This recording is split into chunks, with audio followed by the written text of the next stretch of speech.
사랑하는 성도 여러분, 그리고 진리를 찾는 모든 분들께 주님의 이름으로 평안을 전합니다. 오늘 우리는 신앙의 여정에서 가장 중요하고도 심오한 주제에 대해 함께 나누고자 합니다. 그것은 바로 어떻게 하나님과 깊고 친밀한 관계를 맺을 수 있는가에 대한 이야기입니다. 이 말씀이 여러분의 영혼에 깊은 울림을 주고 하나님을 향한 새로운 갈망을 불러일으키기를 소망합니다. 본격적인 말씀에 앞서 여러분의 작은 참여를 부탁드립니다. 지금 이 영상에 좋아요를 누르고 채널을 구독해 주신다면 이 은혜로운 메시지가 더 많은 이들에게 전달되는 귀한 일에 동참하시게 됩니다. 하나님의 말씀을 전파하는 이 선한 사역에 함께해 주시는 모든 분들의 삶에 주님의 축복이 가득하기를 기도합니다. 시편 25편 14절은 이렇게 말씀합니다. 여호와의 친밀하심이 그를 경외하는 자들에게 있으며 그의 언약을 그들에게 보이시리로다. 여기서 말하는 친밀함이란 과연 무엇일까요? 이 단어는 너무나 광대하고 깊고 심오한 의미를 담고 있습니다. 오늘 저는 여러분에게 단순히 지식을 전달하는 것을 넘어 이 말씀을 통해 하나님과의 살아있는 만남을 경험하게 되기를 간절히 바랍니다. 하나님과의 친밀함이란 우리가 하나님을 아는 그 특별한 공간입니다. 단순히 머리로 아는 것이 아니라 얼굴과 얼굴을 마주하고 마음과 마음으로 그분을 알아가는 상태를 의미합니다. 이것이 바로 친밀함의 본질입니다. 그렇다면 스스로에게 질문해 보아야 합니다. 나는 지금 하나님을 얼굴과 얼굴을 마주하여 알고 있는가? 나의 심장이 그분의 심장과 맞닿아 뛰고 있는가? 성경을 보면 하나님께서는 태초부터 인간과 친밀한 관계를 맺도록 설계하셨습니다. 그리고 그 관계의 목적은 하나님과 인간 모두에게 큰 기쁨을 주기 위함이었습니다. 이것이 바로 친밀함의 신비입니다. 하나님과의 깊은 교제는 우리 영혼에 세상이 줄 수 없는 참된 기쁨과 만족을 가져다 줍니다. 우리 인간의 마음 깊은 곳에는 누군가와 친밀해지고 싶은 갈망이 있습니다. 그래서 우리는 홀로 고립될 때 무언가 빠진 듯한 공허함을 느낍니다. 마찬가지로 하나님과 가까운 관계를 맺지 못할 때 우리 삶은 무언가 중요한 것을 잃어버린 상태가 됩니다. 사업도 잘 되고 가정도 평안하고 모든 것이 순조로워 보여도 마음 한구석이 허전하다면 바로 그 빈자리가 하나님과의 친밀함이 있어야 할 자리입니다. 우리가 때로 느끼는 그 허전함의 근본적인 이유가 바로 하나님과의 친밀함이 부족하기 때문일 수 있습니다.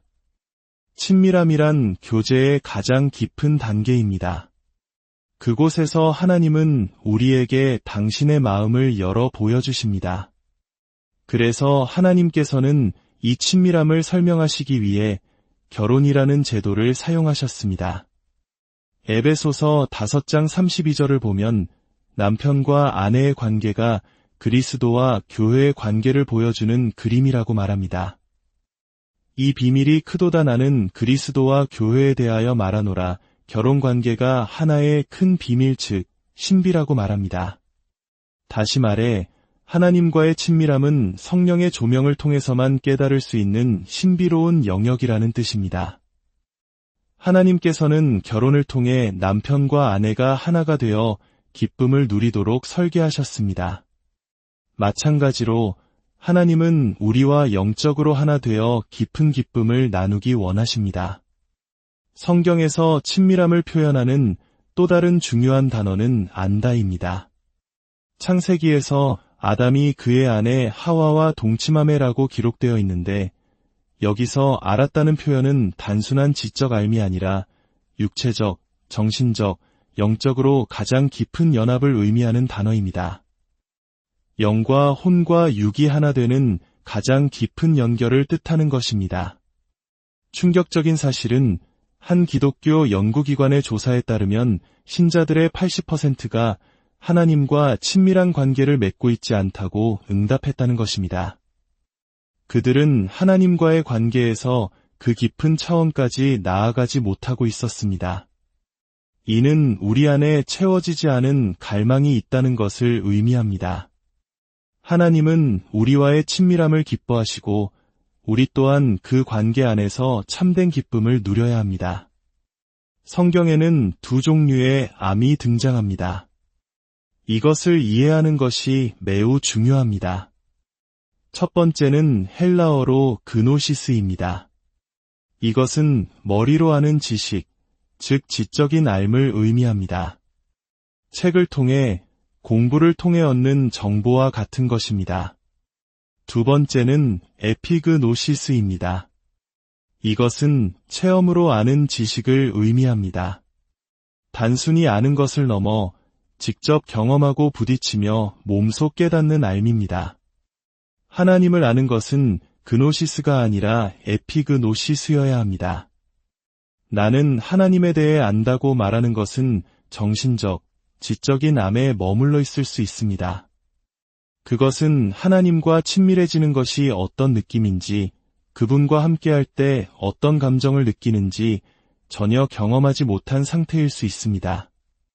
신자들의 80%가 바로 이 수준에 머물러 있다는 것입니다. 교제에도 여러 단계가 있습니다. 공통점을 갖는 것, 함께 모이는 것, 동역하는 것, 함께 나누는 것, 함께 참여하는 것, 그리고 성찬과 같은 연합, 마지막으로 가장 깊은 단계인 친밀함에 이르게 됩니다. 하지만 대부분의 신자들은 세 번째나 네 번째 단계에 머물 뿐 얼굴과 얼굴을 마주하고 마음과 마음으로 만나는 친밀한 교제의 자리까지는 나아가지 못합니다. 오늘 저는 여러분의 마음에 도전하고 싶습니다.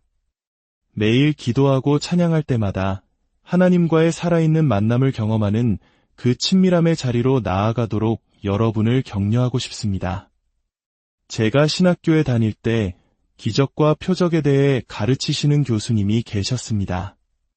그분은 신학적으로 해박한 지식을 가지고 계셨습니다. 하루는 제가 그분께 물었습니다. 교수님께서 직접 보신 기적에 대해 한 가지만 이야기해 주세요. 그러자 그분은 이렇게 대답했습니다.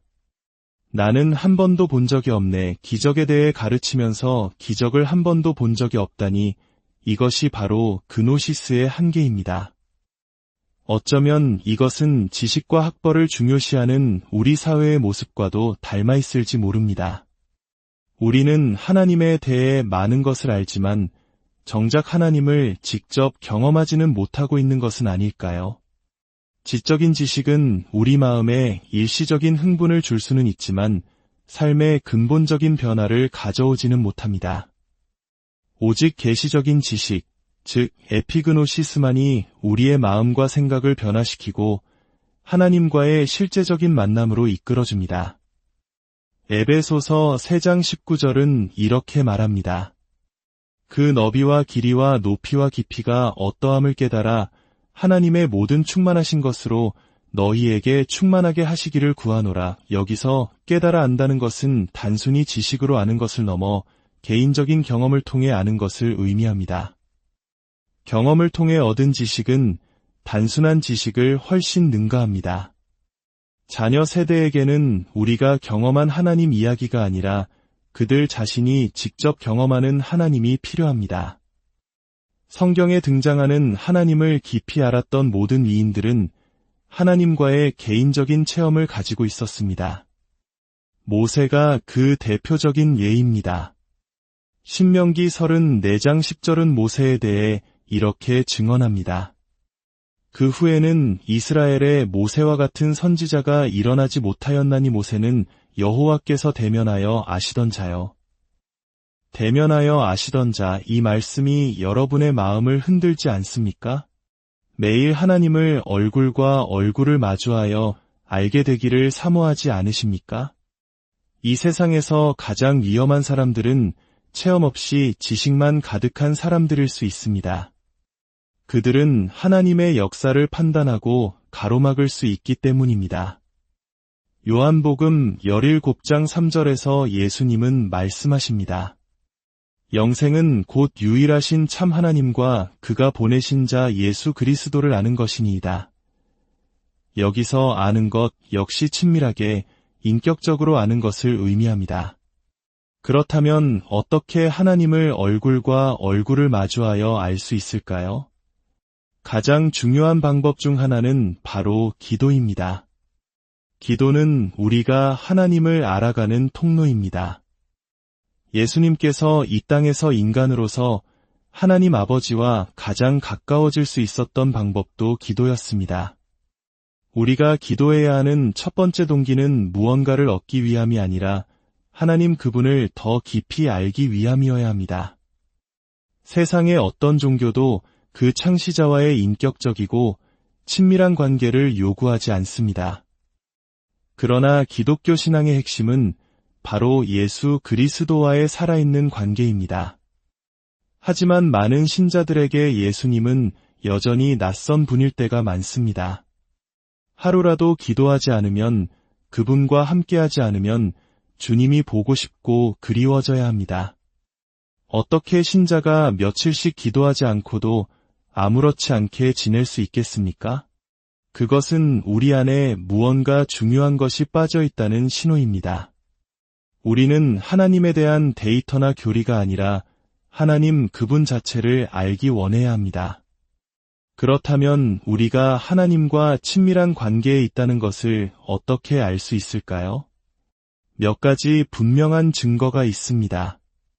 첫째, 우리는 그분의 계명을 지킵니다.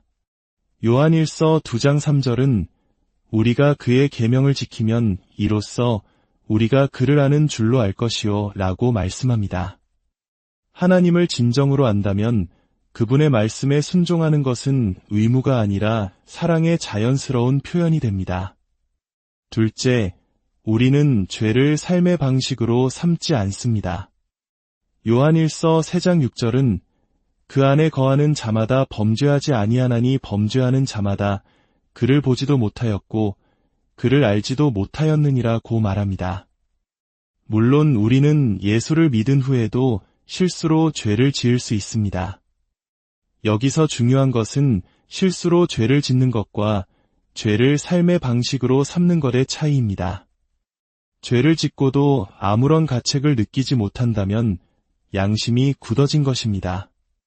하나님과 친밀한 사람은 죄를 미워하게 되며 넘어졌을 때 즉시 회개하고 하나님께로 달려갑니다. 죄를 지었을 때 하나님으로부터 도망치는 것이 아니라 하나님께로 달려가야 합니다. 셋째, 우리는 그분의 사랑 안에서 살아갑니다. 하나님을 아는 모든 사람은 그분의 사랑 안에서 걷습니다. 이웃을 사랑하고 형제를 용서하는 삶을 통해 우리가 하나님을 알고 있다는 것이 증명됩니다. 사랑하는 여러분, 오늘 말씀을 통해 여러분의 마음속에 하나님을 더욱 깊이 알고자 하는 갈망이 샘솟기를 기도합니다. 머리로만 아는 신앙에서 벗어나 가슴으로 하나님을 경험하는 신앙으로 나아가십시오. 기도와 말씀 순종을 통해 날마다 그분과 얼굴을 마주하는 친밀함의 자리로 나아가십시오.